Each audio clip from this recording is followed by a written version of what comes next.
Hi friends, welcome to Paravakottai குட்டீஸ். இந்த வீடியோவில் அகர் அகர் வச்சு டேஸ்ட்டான ரோஸ் மில்க் புட்டிங் எப்படி செய்கிறதுன்னு பார்க்கலாம். வாங்க வீடியோக்குள்ளே போகலாம்.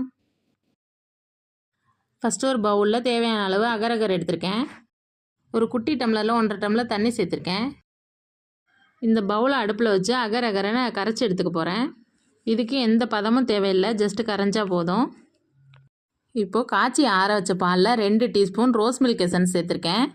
இந்த பாலுக்கு தேவையான அளவு சுகர் சேர்த்துருக்கேன். இது கூடவே ரெடி பண்ணி வச்சுருக்கேன் அகர் அகரை வடிகட்டி சேர்த்துருக்கேன். புட்டிங்கை எதில் செட் பண்ண போகிறோமோ அதே பாத்திரத்தில் வடிகட்டி எடுத்து வச்சுக்கலாம். இதை இப்போ ஃப்ரிட்ஜில் ஒரு 15 நிமிஷம் வச்சு எடுத்துக்கலாம். பவுலோட ஓரத்தை கத்தியை வச்சு எடுத்து விட்டுட்டு ஒரு பிளேட்டில் தட்டி எடுத்துக்கலாம். அவ்வளோதான் ஃப்ரெண்ட்ஸ், சாஃப்ட் அண்ட் டேஸ்டியான ரோஸ் மில்க் புட்டிங் ரெடி. இந்த வீடியோ உங்களுக்கு பிடிச்சிருந்தா லைக் பண்ணுங்கள், ஷேர் பண்ணுங்கள், கமெண்ட் பண்ணுங்கள், மறக்காமல் சப்ஸ்கிரைப் பண்ணுங்கள்.